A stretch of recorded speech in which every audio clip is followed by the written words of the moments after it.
ਦਸੰਬਰ 2006 ਸਵੇਰੇ ਕਰੀਬ 6 ਵਜੇ ਸੱਦਾਮ ਹੁਸੈਨ ਦੀ ਫਾਂਸੀ ਦਾ ਸਮਾਂ। ਬਹੁਤੇ ਲੋਕ ਖੁਸ਼ ਸੀ ਕਿ ਅੱਜ ਸ਼ੈਤਾਨ ਦਾ ਅੰਤ ਹੋਇਆ ਤੇ ਬਹੁਤਿਆਂ ਲਈ ਇਹ ਇਵੇਂ ਸੀ ਕਿ ਜਿਵੇਂ ਉਹਨਾਂ ਦਾ ਰੱਬ ਹੀ ਮਰ ਗਿਆ ਹੋਵੇ। ਸਤਿ ਸ਼੍ਰੀ ਅਕਾਲ ਦੋਸਤੋ, मैं पवनप्रीत कौर। ਅੱਜ ਮੈਂ ਤੁਹਾਨੂੰ ਇੱਕ ਅਜਿਹੀ ਤਾਨਾਸ਼ਾਹ ਦੀ ਕਹਾਣੀ ਦੱਸਣ ਜਾ ਰਹੀ ਹਾਂ ਜੋ ਭਾਰਤੀ ਫੌਜ ਦਾ ਫੈਨ ਸੀ ਅਤੇ ਅਮਰੀਕਾ ਲਈ ਉਹ ਇੱਕ ਡਰਾਵਣੇ ਸੁਪਨੇ ਵਰਗਾ ਸੀ। ਅੱਜ ਵੀ ਲੋਕ ਉਸ ਨੂੰ ਲੈਜੈਂਡ ਦਾ ਦਰਜਾ ਦਿੰਦੇ ਨੇ ਅਤੇ ਪੰਜਾਬ ਦੇ ਮਸ਼ਹੂਰ ਗਾਇਕ ਸਿੱਧੂ ਮੂਸੇਵਾਲਾ ਨੇ ਵੀ ਆਪਣੇ ਗੀਤ ਵਿੱਚ ਉਸ ਦਾ ਜ਼ਿਕਰ ਕੀਤਾ ਹੈ। ਆਖਰ ਕੌਣ ਸੀ ਸੱਦਾਮ ਹੁਸੈਨ ਜਿਸ ਦੇ ਬਿਆਨਾਂ ਅਤੇ ਕੰਮਾਂ ਨੇ ਪੂਰੀ ਦੁਨੀਆ ਹਿਲਾ ਦਿੱਤੀ ਸੀ। فقصقص رسم بدون ما يرجف ما ترجف شعرة واحدة.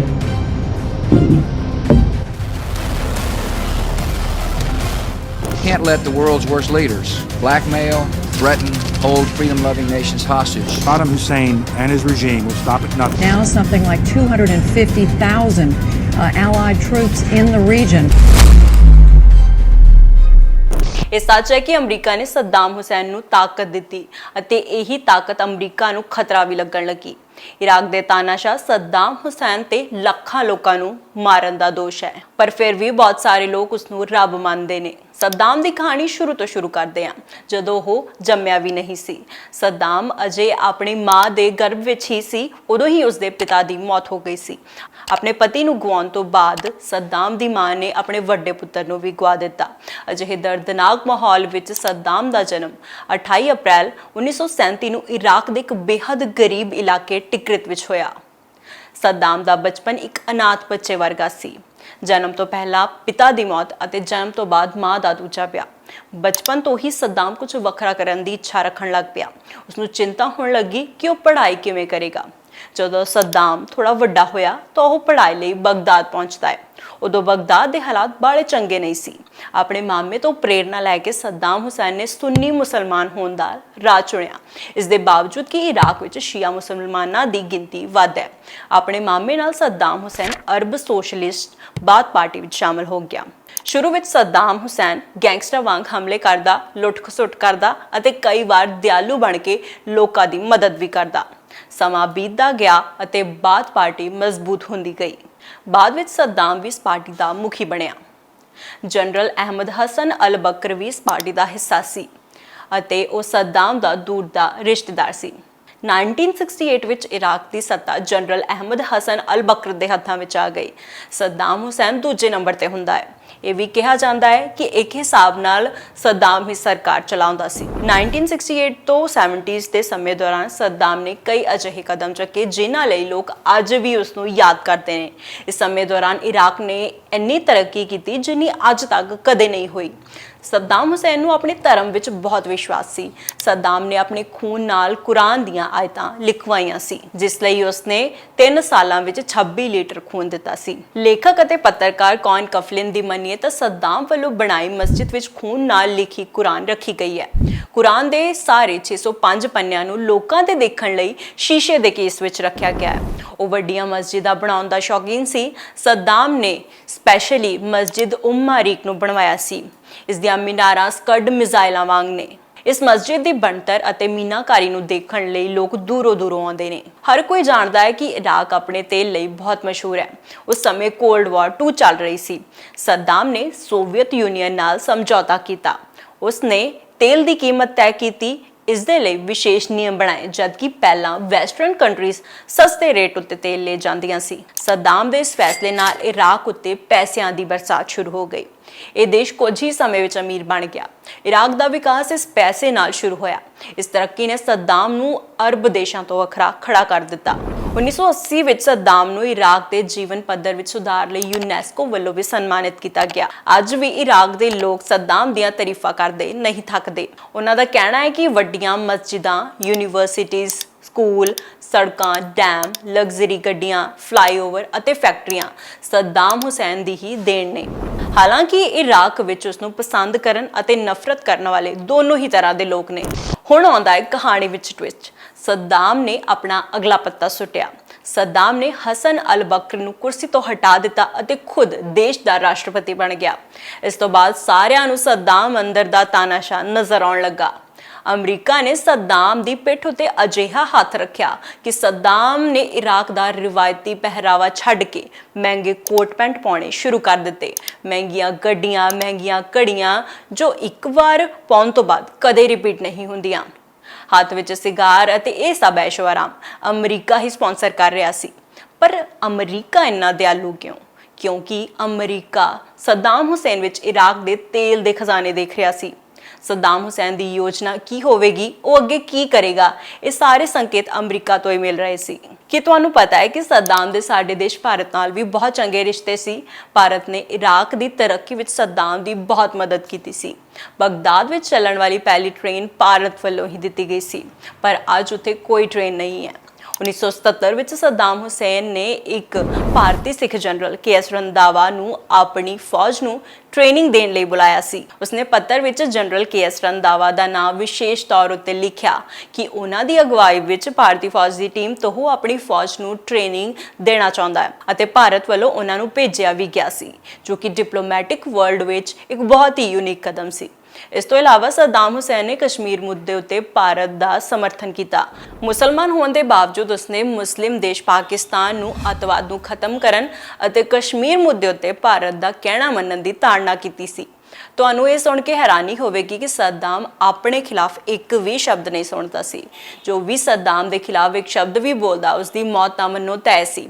ਜਿਹੜਾ ਬੰਦਾ ਆਪਣੇ ਖਿਲਾਫ ਇੱਕ ਅੱਖਰ ਵੀ ਨਹੀਂ ਸੁਣ ਸਕਦਾ, ਉਹ ਵਿਰੋਧੀਆਂ ਨੂੰ ਕਿਵੇਂ ਜਰਦਾ? ਉਸਨੇ ਇੱਕ ਇੱਕ ਕਰਕੇ ਆਪਣੇ ਸਾਰੇ ਵਿਰੋਧੀਆਂ ਨੂੰ ਖਤਮ ਕਰਨਾ ਸ਼ੁਰੂ ਕਰ ਦਿੱਤਾ। ਇੰਨਾ ਹੀ ਨਹੀਂ, ਸੱਦਾਮ ਨੇ ਆਪਣੇ ਵਿਦੇਸ਼ ਮੰਤਰੀ ਹਾਮਿਦ ਅਲ ਜ਼ੁਬਾਰੀ ਨੂੰ ਬਰਖਾਸਤ ਕਰ ਦਿੱਤਾ ਸੀ, ਕਿਉਂਕਿ ਸੱਦਾਮ ਨੇ ਮੰਤਰੀ ਨੂੰ 2 ਵਾਰ ਫੋਨ ਕੀਤਾ ਸੀ, ਪਰ ਉਸਨੇ ਅੱਗੇ ਕੋਈ ਜਵਾਬ ਨਹੀਂ ਦਿੱਤਾ। ਫਿਰ ਜਦੋਂ ਮੰਤਰੀ ਦਫ਼ਤਰ ਦੇਰ ਨਾਲ ਪਹੁੰਚਿਆ ਤਾਂ ਉਸ ਨੂੰ ਅਹੁਦੇ ਤੋਂ ਹੀ ਬਰਖਾਸਤ ਕਰ ਦਿੱਤਾ। ਬਾਅਦ ਵਿੱਚ ਮੰਤਰੀ ਨੇ ਸਫਾਈ ਦਿੱਤੀ ਕਿ ਉਹ ਦਫ਼ਤਰ ਦੇ ਕਿਸੇ ਜ਼ਰੂਰੀ ਕੰਮ ਲਈ ਗਿਆ ਸੀ। ਫਿਰ ਵੀ ਸੱਦਾਮ ਨੇ ਆਪਣਾ ਫੈਸਲਾ ਨਹੀਂ ਬਦਲਿਆ। ਇੱਕ ਮੰਤਰੀ ਨੂੰ ਤਾਂ ਸੱਦਾਮ ਨੇ ਮੀਟਿੰਗ ਦੌਰਾਨ ਘੜੀ ਦੇਖਣ ਲਈ 2 ਦਿਨ ਇੱਕੋ ਹੀ ਕਮਰੇ ਵਿੱਚ ਬੰਦ ਰੱਖਿਆ ਅਤੇ ਫਿਰ ਅਹੁਦੇ ਤੋਂ ਬਰਖਾਸਤ ਕਰ ਦਿੱਤਾ। ਇਰਾਕ ਦੇ ਹਰ ਘਰ ਵਿੱਚ ਸੱਦਾਮ ਦੀ ਤਸਵੀਰ ਲਾਉਣੀ ਜ਼ਰੂਰੀ ਹੁੰਦੀ ਸੀ। ਜੇਕਰ ਉਸ ਦੀ ਤਸਵੀਰ ਕਿਸੇ ਵੀ ਘਰ ਵਿੱਚ ਉਲਟੀ ਜਾਂ ਥੋੜੀ ਜਿਹੀ ਟੇਢੀ ਵੀ ਮਿਲਦੀ ਤਾਂ ਉਸ ਘਰ ਵਿੱਚ ਰਹਿਣ ਵਾਲੇ ਸਾਰੇ ਪਰਿਵਾਰ ਨੂੰ ਸਜ਼ਾ ਦਿੱਤੀ ਜਾਂਦੀ ਸੀ, ਇੱਥੋਂ ਤੱਕ ਕਿ ਜੇਲ੍ਹ ਵੀ ਹੋ ਜਾਂਦੀ ਸੀ। ਸੱਦਾਮ ਨੇ ਇੱਕ ਫੌਜੀ ਅਫਸਰ ਨੂੰ ਇਸ ਕਰਕੇ ਮੌਤ ਦੀ ਸਜ਼ਾ ਸੁਣਾ ਦਿੱਤੀ ਸੀ ਕਿਉਂਕਿ ਉਸਨੇ ਇੱਕ ਵਾਰ ਕਿਸੇ ਦੇ ਸਾਹਮਣੇ ਸੱਦਾਮ ਦੀ ਬੁਰਾਈ ਕਰ ਦਿੱਤੀ। ਇੰਨਾ ਹੀ ਨਹੀਂ, ਅਧਿਕਾਰੀ ਦੇ ਬੇਟੇ ਨੂੰ ਵੀ ਮੌਤ ਦੀ ਸਜ਼ਾ ਸੁਣਾਈ ਗਈ ਅਤੇ ਉਸਦੀ ਪਤਨੀ ਅਤੇ ਹੋਰ ਬੱਚਿਆਂ ਨੂੰ ਸੜਕ ਉੱਤੇ ਸੁੱਟ ਦਿੱਤਾ ਗਿਆ। ਉਸਦਾ ਘਰ ਵੀ ਤਬਾਹ ਕਰ ਦਿੱਤਾ। ਸੱਦਾਮ ਨੇ ਤਾਂ ਗਲਤੀ ਕਰਨ ਤੇ ਆਪਣੇ ਪੁੱਤਰ ਨੂੰ ਵੀ ਨਹੀਂ ਬਖਸ਼ਿਆ। ਦਰਅਸਲ ਜਦੋਂ ਉਸਦੇ ਬੇਟੇ ਨੇ ਇੱਕ ਪਾਰਟੀ ਵਿੱਚ ਗੋਲੀ ਚਲਾ ਦਿੱਤੀ ਤਾਂ ਇਸ ਵਿੱਚ ਕੁਝ ਲੋਕ ਮਾਰੇ ਗਏ। ਆਪਣੇ ਮੁੰਡੇ ਨੂੰ ਸਬਕ ਸਿਖਾਉਣ ਲਈ ਸੱਦਾਮ ਨੇ ਉਸਦੀਆਂ ਸਾਰੀਆਂ ਰੋਲਸ ਰॉयस ਕਾਰਾਂ ਨੂੰ ਅੱਗ ਲਾ ਦਿੱਤੀ। ਸੱਦਾਮ ਦਿਨੋਂ ਦਿਨ ਹੋਰ ਵੀ ਤਾਕਤਵਰ ਹੋਣ ਲੱਗਾ। ਸੱਦਾਮ ਨੇ ਕਿਤੇ ਪੜਿਆ ਸੀ ਕਿ ਈਰਾਨ ਉਸਦੇ ਹੀ ਦੇਸ਼ ਇਰਾਕ ਦਾ ਹਿੱਸਾ ਸੀ। ਇਸ ਨੂੰ ਜਿੱਤਣ ਲਈ ਸੱਦਾਮ ਨੇ ਈਰਾਨ ਉੱਤੇ ਹਮਲਾ ਕਰ ਦਿੱਤਾ। ਇਹ ਜੰਗ 8 ਸਾਲ ਲਗਾਤਾਰ ਚੱਲੀ। ਦੋਹਾਂ ਦੇਸ਼ਾਂ ਦਾ ਨੁਕਸਾਨ ਹੋਇਆ, ਪਰ ਅਮਰੀਕਾ ਨੇ ਦੋਵਾਂ ਨੂੰ ਹਥਿਆਰ ਵੇਚ ਕੇ ਫਾਇਦਾ ਖੱਟਿਆ। ਅਮਰੀਕਾ ਭਾਵੇਂ ਦੋਨਾਂ ਮੁਲਕਾਂ ਨੂੰ ਹਥਿਆਰ ਵੇਚ ਰਿਹਾ ਸੀ, ਪਰ ਸਾਥ ਉਹ ਸੱਦਾਮ ਹੁਸੈਨ ਦਾ ਹੀ ਦੇ ਰਿਹਾ ਸੀ। ਅਮਰੀਕਾ ਨੇ ਸੱਦਾਮ ਨੂੰ ਜ਼ਿਆਦਾ ਖਤਰਨਾਕ ਹਥਿਆਰ, ਪੈਸਾ, ਸੀਕ੍ਰੇਟ ਇਨਫੋਰਮੇਸ਼ਨ ਉਹ ਸਭ ਕੁਝ ਦਿੱਤਾ ਜਿਸ ਨਾਲ ਉਹ ਜੰਗ ਜਿੱਤ ਸਕੇ। ਇਸ ਜੰਗ ਵਿੱਚ ਕਰੀਬ 10 ਲੱਖ ਲੋਕ ਮਾਰੇ ਗਏ। ਹਾਲਾਂਕਿ 2.5 ਲੱਖ ਇਰਾਕੀਆਂ ਨੂੰ ਵੀ ਆਪਣੀ ਜਾਨ ਗਵਾਉਣੀ ਪਈ, ਪਰ ਜ਼ਿਆਦਾ ਨੁਕਸਾਨ ਈਰਾਨ ਦਾ ਹੀ ਹੋਇਆ। ਬਾਅਦ ਵਿੱਚ ਯੂਨਾਈਟਿਡ ਨੇਸ਼ਨਸ ਨੇ ਦਖਲ ਦੇ ਕੇ ਇਸ ਜੰਗ ਨੂੰ ਰੋਕ ਦਿੱਤਾ। ਸੱਦਾਮ ਹੁਸੈਨ ਪੂਰੀ ਤਰ੍ਹਾਂ ਸਿਰ ਫਿਰਿਆ ਬੰਦਾ ਸੀ। ਇੱਕ ਮੀਟਿੰਗ ਦੌਰਾਨ ਉਹ ਆਪਣੇ ਸਿਹਤ ਮੰਤਰੀ ਨੂੰ ਦੂਜੇ ਕਮਰੇ ਵਿੱਚ ਲੈ ਕੇ ਗਿਆ ਅਤੇ ਗੋਲੀ ਮਾਰ ਕੇ ਹੱਤਿਆ ਕਰ ਦਿੱਤੀ। ਉਸ ਤੇ ਭ੍ਰਿਸ਼ਟਾਚਾਰ ਦੇ ਦੋਸ਼ ਲਾ ਕੇ ਦੇਸ਼ ਦਾ ਗੱਦਾਰ ਸਾਬਿਤ ਕਰ ਦਿੱਤਾ। ਦਰਅਸਲ ਹੋਇਆ ਇਹ ਸੀ ਕਿ ਇਰਾਕ-ਈਰਾਨ ਜੰਗ ਦੌਰਾਨ ਸੱਦਾਮ ਹੁਸੈਨ ਦੀ ਕੈਬਨਿਟ ਦੀ ਮੀਟਿੰਗ ਚੱਲ ਰਹੀ ਸੀ। ਉਸ ਦੇ ਸਿਹਤ ਮੰਤਰੀ ਰਿਆਦ ਇਬਰਾਹਿਮ ਨੇ ਸੁਝਾਅ ਦਿੱਤਾ ਕਿ ਸੱਦਾਮ ਹੁਸੈਨ ਦੀ ਥਾਂ ਸਾਬਕਾ ਰਾਸ਼ਟਰਪਤੀ ਹਸਨ ਅਲ ਬਕਰ ਨੂੰ ਕੁਝ ਦਿਨਾਂ ਲਈ ਰਾਸ਼ਟਰਪਤੀ ਬਣਾ ਦਿੱਤਾ ਜਾਵੇ ਤਾਂ ਜੋ ਈਰਾਨ-ਇਰਾਕ ਯੁੱਧ ਵਿੱਚ ਜੰਗਬੰਦੀ ਬਾਰੇ ਗੱਲਬਾਤ ਕੀਤੀ ਜਾ ਸਕੇ। ਹਾਲਾਂਕਿ ਜਦੋਂ ਮੰਤਰੀ ਨੇ ਇਹ ਸਲਾਹ ਦਿੱਤੀ ਤਾਂ ਸੱਦਾਮ ਨੇ ਅਜਿਹਾ ਸ਼ੋਅ ਨਹੀਂ ਹੋਣ ਦਿੱਤਾ ਕਿ ਉਸਨੂੰ ਕੋਈ ਫਰਕ ਪੈਂਦਾ ਹੈ। ਉਸਨੇ ਮੰਤਰੀ ਮੰਡਲ ਦੀ ਮੀਟਿੰਗ ਮੁਲਤਵੀ ਕਰ ਦਿੱਤੀ ਅਤੇ ਮੰਤਰੀ ਨੂੰ ਆਪਣੇ ਨਾਲ ਦੂਸਰੇ ਕਮਰੇ ਵਿੱਚ ਆਉਣ ਲਈ ਕਿਹਾ। ਕੁਝ ਦੇਰ ਬਾਅਦ ਜ਼ੋਰਦਾਰ ਗੋਲੀ ਚੱਲਣ ਦੀ ਆਵਾਜ਼ ਆਈ। ਬਾਅਦ ਵਿੱਚ ਸੱਦਾਮ ਇਕੱਲਾ ਹੀ ਮੀਟਿੰਗ ਵਿੱਚ ਇਸ ਤਰ੍ਹਾਂ ਆ ਕੇ ਬੈਠ ਗਿਆ ਕਿ ਜਿਵੇਂ ਕੁਝ ਹੋਇਆ ਹੀ ਨਾ ਹੋਵੇ। ਜਦੋਂ ਇਸ ਮੰਤਰੀ ਦੀ ਮੌਤ ਦੀ ਖਬਰ ਛਪੀ ਤਾਂ ਲਿਖਿਆ ਗਿਆ ਕਿ ਉਸ ਨੂੰ ਉਹਨਾਂ ਦਵਾਈਆਂ ਦੇ ਇੰਪੋਰਟ ਕਰਨ ਦੀ ਇਜਾਜ਼ਤ ਦੇਣ ਦੀ ਸਜ਼ਾ ਦਿੱਤੀ ਗਈ ਸੀ ਜਿਸ ਨੂੰ ਖਾ ਕੇ ਬੇਕਸੂਰ ਇਰਾਕੀਆਂ ਦੀ ਮੌਤ ਹੋਈ। ਉਸ ਮੰਤਰੀ ਨੂੰ ਗੱਦਾਰ ਕਰਾਰ ਦਿੱਤਾ ਗਿਆ ਅਤੇ ਜਦੋਂ ਉਸ ਦੀ ਪਤਨੀ ਨੇ ਆਪਣੇ ਪਤੀ ਦੀ ਲਾਸ਼ ਮੰਗੀ ਤਾਂ ਉਸ ਨੂੰ ਟੁਕੜਿਆਂ ਵਿੱਚ ਵੱਢ ਕੇ ਭੇਜਿਆ ਗਿਆ। ਈਰਾਨ ਇਰਾਕ ਯੁੱਧ ਦੌਰਾਨ ਸੱਦਾਮ ਹੁਸੈਨ ਨੂੰ ਇੱਧਰੋਂ ਉੱਧਰੋਂ ਆਰਥਿਕ ਮਦਦ ਲੈਣੀ ਪਈ। ਇਰਾਕ ਦੇ ਗੁਆਂਢੀ ਦੇਸ਼ ਕੁਵੈਤ ਨੇ ਯੁੱਧ ਦੇ ਦੌਰਾਨ ਸੱਦਾਮ ਹੁਸੈਨ ਨੂੰ ਬਹੁਤ ਸਾਰਾ ਪੈਸਾ ਦਿੱਤਾ। ਇਰਾਕ ਦਾ ਫਾਈਨੈਂਸ ਮਿਨਿਸਟਰ ਆਰਥਿਕ ਮਦਦ ਲਈ ਕੁਵੈਤ ਜਾਂਦਾ ਸੀ। ਇਸ ਦੌਰਾਨ ਉੱਥੇ ਦੇ ਰਾਜੇ ਨੇ ਉਸ ਨੂੰ ਕਿਹਾ ਕਿ ਤੁਸੀਂ ਹਮੇਸ਼ਾ ਮੂੰਹ ਚੱਕ ਕੇ ਮਦਦ ਲਈ ਆ ਜਾਂਦੇ ਹੋ, ਇਹ ਸਭ ਵਾਪਸ ਕਦੋਂ ਕਰੋਗੇ? ਸੁਣਿਆ ਹੈ ਕਿ ਤੁਹਾਡੇ ਦੇਸ਼ ਦੀਆਂ ਔਰਤਾਂ ਬਹੁਤ ਸੋਹਣੀਆਂ ਨੇ, ਕਦੇ ਸਾਨੂੰ ਵੀ ਉਹਨਾਂ ਨਾਲ ਮਿਲਾਓ, ਉਹਨਾਂ ਨੂੰ ਵੀ ਇੱਥੇ ਭੇਜੋ। ਜਦੋਂ ਇਹ ਗੱਲ ਸੱਦਾਮ ਤੱਕ ਪਹੁੰਚਦੀ ਹੈ ਤਾਂ ਉਸ ਨੂੰ ਬਹੁਤ ਗੁੱਸਾ ਆਉਂਦਾ ਹੈ। ਅਜੇ ਇਰਾਕ ਪਹਿਲੀ ਜੰਗ ਤੋਂ ਉੱਭਰਿਆ ਵੀ ਨਹੀਂ ਸੀ ਕਿ ਉਸਨੇ ਕੁਵੈਤ ਉੱਤੇ ਹਮਲਾ ਕਰਨ ਦਾ ਐਲਾਨ ਕਰ ਦਿੱਤਾ। ਇਰਾਕ ਦੀ ਫੌਜ ਨੇ ਕੁਵੈਤ ਵਿੱਚ ਬਹੁਤ ਲੁੱਟਮਾਰ ਕੀਤੀ ਅਤੇ ਉੱਥੋਂ ਦੀਆਂ ਔਰਤਾਂ ਨਾਲ ਬਹੁਤ ਕੁਝ ਗਲਤ ਕੀਤਾ। ਇਸ ਸਭ ਦੌਰਾਨ ਦੂਜੇ ਦੇਸ਼ਾਂ ਨੂੰ ਵਿਚਕਾਰ ਆਉਣਾ ਪਿਆ। 28 ਦਿਨਾਂ ਬਾਅਦ ਇਰਾਕ ਨੂੰ ਉੱਥੋਂ ਆਪਣੀ ਫੌਜ ਨੂੰ ਵਾਪਸ ਬੁਲਾਉਣਾ ਪਿਆ। ਇਹਨਾਂ ਸਾਰੀਆਂ ਚੀਜ਼ਾਂ ਨੇ ਸੱਦਾਮ ਨੂੰ ਬਹੁਤ ਕਮਜ਼ੋਰ ਕਰ ਦਿੱਤਾ, ਪਰ ਸੱਦਾਮ ਨੂੰ ਪੂਰਾ ਯਕੀਨ ਸੀ ਕਿ ਕੋਈ ਵੀ ਉਸ ਦੇ ਵਿਰੁੱਧ ਖੜਾ ਨਹੀਂ ਹੋ ਸਕਦਾ। ਇਰਾਕ ਵਿੱਚ ਪਾਣੀ ਨੂੰ ਦੌਲਤ ਅਤੇ ਤਾਕਤ ਦਾ ਪ੍ਰਤੀਕ ਮੰਨਿਆ ਜਾਂਦਾ ਹੈ, ਇਸ ਲਈ ਸੱਦਾਮ ਹੁਸੈਨ ਦੇ 20 ਮਹਿਲ ਹਮੇਸ਼ਾ ਫੁਵਾਰਿਆਂ ਅਤੇ ਸਵਿਮਿੰਗ ਪੂਲ ਨਾਲ ਭਰੇ ਰਹਿੰਦੇ ਸੀ। ਉਹ ਆਪਣੇ ਹਰ ਮਹਿਲ ਵਿੱਚ ਕੁਝ ਘੰਟੇ ਹੀ ਸੌਂਦਾ ਸੀ। ਉਹ ਅਕਸਰ ਤੜਕੇ 3 ਵਜੇ ਉੱਠ ਕੇ ਤੈਰਨ ਲੱਗ ਜਾਂਦਾ ਸੀ। ਸੱਦਾਮ ਨੂੰ ਸਲਿਪ ਡਿਸਕ ਦੀ ਬਿਮਾਰੀ ਸੀ, ਇਸ ਲਈ ਉਸਦੇ ਡਾਕਟਰਾਂ ਨੇ ਸਲਾਹ ਦਿੱਤੀ ਸੀ ਕਿ ਉਸਦਾ ਸਭ ਤੋਂ ਵਧੀਆ ਇਲਾਜ ਬਹੁਤ ਸਾਰੀਆਂ ਐਕਟੀਵਿਟੀਜ਼ ਅਤੇ ਸਵਿਮਿੰਗ ਹੈ। ਸਵਿਮਿੰਗ ਤੋਂ ਪਹਿਲਾਂ ਪੂਲ ਦੀ ਚੰਗੀ ਤਰ੍ਹਾਂ ਜਾਂਚ ਕੀਤੀ ਜਾਂਦੀ ਸੀ ਕਿ ਕਿਤੇ ਸੱਦਾਮ ਨੂੰ ਮਾਰਨ ਲਈ ਪੂਲ ਵਿੱਚ ਜ਼ਹਿਰ ਤਾਂ ਨਹੀਂ ਮਿਲਾਇਆ ਗਿਆ। ਇਸ ਤੋਂ ਇਲਾਵਾ ਸੱਦਾਮ ਦਾ ਆਲੀਸ਼ਾਨ ਭੋਜਨ ਬਾਹਰੋਂ ਲਿਆਂਦਾ ਜਾਂਦਾ ਸੀ, ਜਿਸ ਦੀ ਚੰਗੀ ਤਰ੍ਹਾਂ ਜਾਂਚ ਕੀਤੀ ਹੁੰਦੀ ਸੀ ਕਿ ਇਸ ਵਿੱਚ ਕੋਈ ਜ਼ਹਿਰ ਜਾਂ ਰੇਡੀਏਸ਼ਨਸ ਤਾਂ ਨਹੀਂ। ਕਾਮਿਲ ਹਨਾ ਜੇਨਜਿਨ ਸੱਦਾਮ ਦਾ ਪਰਸਨਲ ਬਾਡੀਗਾਰਡ ਸੀ।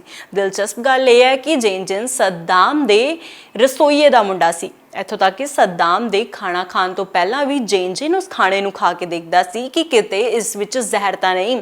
ਸੱਦਾਮ ਸੋਚਦਾ ਸੀ ਕਿ ਉਸਦਾ ਰਸੋਈਆ ਉਸਦੇ ਖਾਣੇ ਵਿੱਚ ਕਦੇ ਜ਼ਹਿਰ ਨਹੀਂ ਮਿਲਾਵੇਗਾ, ਕਿਉਂਕਿ ਉਸਦਾ ਆਪਣਾ ਪੁੱਤਰ ਪਹਿਲਾਂ ਉਸ ਭੋਜਨ ਨੂੰ ਖਾ ਕੇ ਚੈੱਕ ਕਰਦਾ ਹੈ।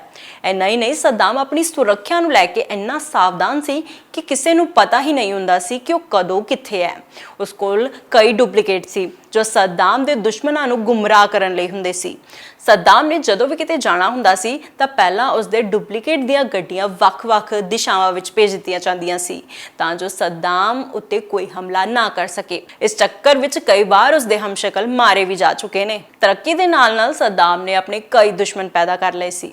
90 ਦੇ ਦਹਾਕੇ ਵਿੱਚ ਅਮਰੀਕਾ ਨੂੰ ਲੱਗਣ ਲੱਗਾ ਕਿ ਸੱਦਾਮ ਬਹੁਤ ਪਾਵਰਫੁਲ ਹੈ ਅਤੇ ਇਸ ਦੇ ਨਾਲ ਹੀ ਅਮਰੀਕਾ ਇਰਾਕ ਦੇ ਤੇਲ ਉੱਤੇ ਪੂਰਾ ਕਬਜ਼ਾ ਕਰਨਾ ਚਾਹੁੰਦਾ ਸੀ। ਉਹ ਚਾਹੁੰਦਾ ਸੀ ਕਿ ਤੇਲ ਦੇ ਰੇਟ, ਮਾਰਕੀਟਿੰਗ, ਰਿਫਾਈਨਰੀ ਆਦਿ ਅਮਰੀਕੀ ਕੰਪਨੀਆਂ ਦੇ ਹਵਾਲੇ ਕਰ ਦਿੱਤੇ ਜਾਣ, ਪਰ ਸੱਦਾਮ ਅਜਿਹਾ ਕਦੇ ਨਹੀਂ ਹੋਣ ਦੇਣਾ ਚਾਹੁੰਦਾ ਸੀ। ਸੱਦਾਮ ਦਾ ਕਹਿਣਾ ਸੀ ਕਿ ਉਹ ਸਾਡਾ ਤੇਲ ਹੈ ਅਤੇ ਅਸੀਂ ਹੀ ਇਸ ਦੀਆਂ ਕੀਮਤਾਂ ਅਤੇ ਸਭ ਕੁਝ ਤੈਅ ਕਰਾਂਗੇ। ਇਸ ਤੋਂ ਬਾਅਦ ਦੋਹਾਂ ਦੇਸ਼ਾਂ ਦੇ ਰਿਸ਼ਤੇ ਵਿਗੜਨ ਲੱਗੇ। ਜਦੋਂ 2001 ਵਿੱਚ ਅਮਰੀਕਾ ਵਿੱਚ 9/11 ਦਾ ਹਮਲਾ ਹੋਇਆ ਸੀ ਤਾਂ ਉਸ ਲਈ ਵੀ ਅਮਰੀਕਾ ਨੇ ਇਰਾਕ ਨੂੰ ਜ਼ਿੰਮੇਵਾਰ ਦੱਸਿਆ। ਹਾਲਾਂਕਿ ਸੱਦਾਮ ਇਸ ਗੱਲ ਲਈ ਕਦੇ ਵੀ ਸਹਿਮਤ ਨਹੀਂ ਹੋਇਆ। ਸੱਦਾਮ ਨੇ ਕਿਹਾ ਕਿ ਇਰਾਕ ਦੀ ਧਰਤੀ ਉੱਤੇ ਕੋਈ ਵੀ ਅੱਤਵਾਦੀ ਕਦੇ ਵੀ ਨਹੀਂ ਵੱਧ ਫੈਲ ਸਕਦਾ ਅਤੇ ਨਾ ਹੀ ਮੈਂ ਕਦੇ ਵਧਣ ਦਿਆਂਗਾ। ਇਹ ਵੀ ਕਈ ਵਾਰ ਸੁਣਨ ਨੂੰ ਮਿਲਿਆ ਕਿ 9/11 ਹਮਲੇ ਲਈ ਅਮਰੀਕਾ ਖੁਦ ਜ਼ਿੰਮੇਵਾਰ ਹੈ, ਕਿਉਂਕਿ ਇਸ ਹਮਲੇ ਵਿੱਚ ਪੂਰੀ ਇਮਾਰਤ ਤਬਾਹ ਹੋ ਜਾਂਦੀ ਹੈ। ਇੱਥੋਂ ਤੱਕ ਕਿ ਜਹਾਜ਼ ਦੇ ਬਲੈਕ ਬਾਕਸ ਤੱਕ ਨਹੀਂ ਮਿਲੇ, ਪਰ ਉੱਥੇ ਇਰਾਕੀ ਲੋਕਾਂ ਦੇ ਪਾਸਪੋਰਟ ਤੱਕ ਮਿਲ ਗਏ ਜੋ ਕਿ ਬਿਲਕੁਲ ਵੀ ਸੜੇ ਨਹੀਂ ਸੀ। ਇਸ ਦੇ ਆਧਾਰ ਉੱਤੇ ਅਮਰੀਕਾ ਨੇ ਸੱਦਾਮ ਨੂੰ ਗ੍ਰਿਫਤਾਰ ਕਰਨ ਦੀ ਜਲਦਬਾਜ਼ੀ ਦਿਖਾਈ। ਅਮਰੀਕਾ ਨੇ ਸੱਦਾਮ ਨੂੰ ਕਿਸੇ ਵੀ ਤਰੀਕੇ ਨਾਲ ਆਪਣੇ ਕੰਟਰੋਲ ਵਿੱਚ ਕਰਨਾ ਸੀ। ਅਮਰੀਕਾ ਨੇ ਇਰਾਕ ਉੱਤੇ ਦੋਸ਼ ਲਾਏ ਕਿ ਉੱਥੇ ਖਤਰਨਾਕ ਕੈਮੀਕਲ ਹਥਿਆਰ ਅਤੇ ਪਰਮਾਣੂ ਬੰਬ ਨੇ, ਪਰ ਜਦੋਂ 2002 ਵਿੱਚ ਸੰਯੁਕਤ ਰਾਸ਼ਟਰ ਦੀ ਅਗਵਾਈ ਵਿੱਚ ਉੱਥੇ ਜਾਂਚ ਲਈ ਫੋਰਸਾਂ ਭੇਜੀਆਂ ਗਈਆਂ ਤੇ ਉਹਨਾਂ ਨੂੰ ਇਰਾਕ ਵਿੱਚ ਅਜਿਹਾ ਕੁਝ ਨਹੀਂ ਮਿਲਿਆ। ਅਮਰੀਕਾ ਸੱਦਾਮ ਨੂੰ ਇੱਕ ਤਰ੍ਹਾਂ ਨਾਲ ਅੱਤਵਾਦੀ ਦਿਖਾ ਰਿਹਾ ਸੀ, ਜਦਕਿ ਉਹ ਇੱਕ ਤਾਨਾਸ਼ਾਹ ਸੀ। ਇੱਥੋਂ ਤੱਕ ਕਿਹਾ ਜਾਂਦਾ ਹੈ ਕਿ ਜੇਕਰ ਸੱਦਾਮ ਹੁਸੈਨ ਅੱਜ ਜ਼ਿੰਦਾ ਹੁੰਦਾ ਤਾਂ ISIS ਜਾਂ ਬਗਦਾਦੀ ਕਦੇ ਪੈਦਾ ਵੀ ਨਾ ਹੁੰਦਾ, ਕਿਉਂਕਿ ਉਹ ਅੱਤਵਾਦ ਨਾਲ ਸਖਤ ਨਫ਼ਰਤ ਕਰਦਾ ਸੀ। ਉਹ ਆਪਣੀ ਧਰਤੀ ਉੱਤੇ ਕਦੇ ਕਿਸੇ ਅੱਤਵਾਦੀ ਨੂੰ ਬਰਦਾਸ਼ਤ ਨਹੀਂ ਕਰਦਾ।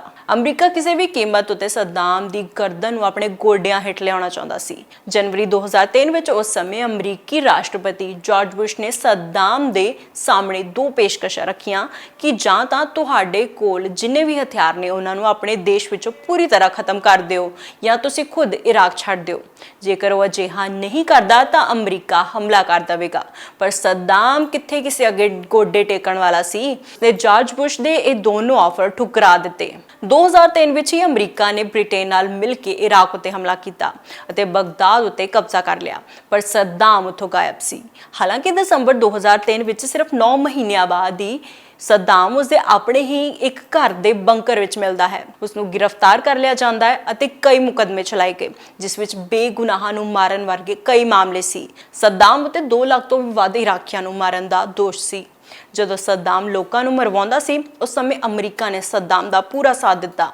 ਇੰਨਾ ਹੀ ਨਹੀਂ, ਅਮਰੀਕਾ ਨੇ ਆਪਣੇ ਕਈ ਦੁਸ਼ਮਣਾਂ ਨੂੰ ਸੱਦਾਮ ਹੱਥੋਂ ਮਰਵਾਇਆ ਸੀ। ਸੱਦਾਮ ਉੱਤੇ ਕਈ ਕੇਸ ਚੱਲੇ। ਸੱਦਾਮ ਨੇ ਆਪਣੀ ਇੱਕ ਕੋਰਟ ਪੇਸ਼ੀ ਦੌਰਾਨ ਭਾਸ਼ਣ ਦਿੱਤਾ ਕਿ ਅਮਰੀਕਾ ਉਸ ਨੂੰ ਆਪਣੇ ਦੇਸ਼ ਦੇ ਵਿਰੁੱਧ ਕਰਨਾ ਚਾਹੁੰਦਾ ਹੈ, ਕਿਉਂਕਿ ਉਹ ਜਾਣਦਾ ਹੈ ਕਿ ਸੱਦਾਮ ਉਸਦੇ ਦੇਸ਼ ਲਈ ਮਹਾਨ ਹੈ। ਉਸਨੇ ਕਿਹਾ ਕਿ ਮੈਂ ਆਪਣੇ ਕੇਸਾਂ ਲਈ ਜੇਲ੍ਹ ਕੱਟਣਾ ਚਾਹੁੰਦਾ ਹਾਂ ਅਤੇ ਮੈਨੂੰ ਮੌਕਾ ਦਿੱਤਾ ਜਾਵੇ ਤਾਂ ਜੋ ਮੈਂ ਆਪਣੇ ਦੇਸ਼ ਨੂੰ ਹੋਰ ਅੱਗੇ ਲੈ ਕੇ ਜਾ ਸਕਾਂ। ਇਸ ਭਾਸ਼ਣ ਦੌਰਾਨ ਉਹ ਬਹੁਤ ਦੁਖੀ ਸੀ। ਇਹਨਾਂ ਮਾਮਲਿਆਂ ਤੋਂ ਬਾਅਦ ਸੱਦਾਮ ਨੂੰ ਮੌਤ ਦੀ ਸਜ਼ਾ ਸੁਣਾਈ ਗਈ। ਇਸ ਤੋਂ ਬਾਅਦ ਸੱਦਾਮ ਹੁਸੈਨ ਨੇ ਮੰਗ ਕੀਤੀ ਸੀ ਕਿ ਮੈਂ ਫੌਜ ਦਾ ਜਵਾਨ ਹਾਂ, ਮੈਨੂੰ ਗੋਲੀ ਮਾਰ ਕੇ ਮੌਤ ਦਿੱਤੀ ਜਾਵੇ। ਹਾਲਾਂਕਿ ਉਸ ਦੀ ਇਹ ਮੰਗ ਪੂਰੀ ਨਹੀਂ ਹੋ ਸਕੀ। ਫਿਰ 30 ਦਸੰਬਰ 2006 ਦੀ ਸਵੇਰ ਆਈ, ਜਿਸ ਦਿਨ ਸੱਦਾਮ ਨੂੰ ਬਗਦਾਦ ਵਿੱਚ ਅਮਰੀਕੀ ਬੇਸ ਕੈਂਪ ਵਿੱਚ ਫਾਂਸੀ ਦਿੱਤੀ ਜਾਣ। ਸੱਦਾਮ ਨੇ ਕਾਲੇ ਕੱਪੜੇ ਨਾਲ ਆਪਣਾ ਮੂੰਹ ਢੱਕਣ ਤੋਂ ਇਨਕਾਰ ਕਰ ਦਿੱਤਾ। ਮਰਨ ਤੋਂ ਪਹਿਲਾਂ ਉਸਨੇ ਸਿਗਾਰ ਵੀ ਪੀਤੀ ਅਤੇ ਫਿਰ ਆਇਆ ਉਹ ਟਾਈਮ ਜਦੋਂ ਸੱਦਾਮ ਕੁਰਾਨ ਦੀਆਂ ਆਇਤਾਂ ਪੜ੍ਹਦੇ ਫਾਂਸੀ ਉੱਤੇ ਲਟਕ ਗਿਆ।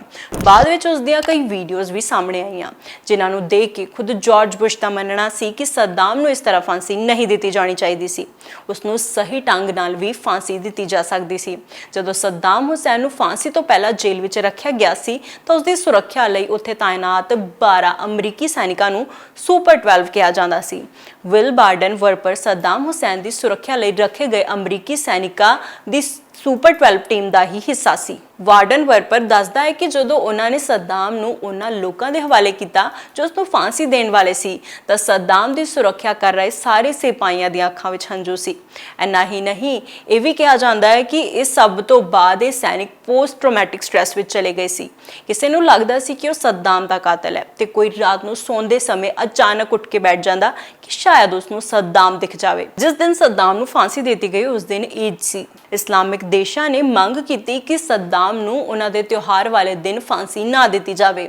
ਇੱਥੇ ਦੱਸ ਦਈਏ ਕਿ ਸੱਦਾਮ ਖੁਦ ਈਦ ਵਾਲੇ ਦਿਨ ਆਪਣੀ ਜੇਲ੍ਹ ਵਿੱਚ ਬੰਦ ਕਈ ਕੈਦੀਆਂ ਨੂੰ ਰਿਹਾ ਕਰਦਾ ਸੀ, ਪਰ ਜਿਨ੍ਹਾਂ ਨੂੰ ਸਜ਼ਾ ਦੀ ਮੁਆਫੀ ਨਹੀਂ ਮਿਲਦੀ ਸੀ ਉਹਨਾਂ ਦੀਆਂ ਲਾਸ਼ਾਂ ਈਦ ਵਾਲੇ ਹੀ ਦਿਨ ਉਹਨਾਂ ਦੇ ਘਰ ਪਹੁੰਚਦੀਆਂ ਸੀ। ਹੁਣ ਫਾਂਸੀ ਦੇ ਅਗਲੇ ਦਿਨ ਸੱਦਾਮ ਦੀ ਮ੍ਰਿਤਕ ਦੇਹ ਨੂੰ ਹੈਲੀਕਾਪਟਰ ਰਾਹੀਂ ਟਿਕਰਿਤ ਲਿਜਾਇਆ ਗਿਆ ਅਤੇ ਉੱਥੇ ਉਸਦੇ ਦੋਵਾਂ ਪੁੱਤਰਾਂ ਦੀਆਂ ਕਬਰਾਂ ਦੇ ਨਜ਼ਦੀਕ ਉਸ ਨੂੰ ਵੀ ਦਫਨਾ ਦਿੱਤਾ ਗਿਆ।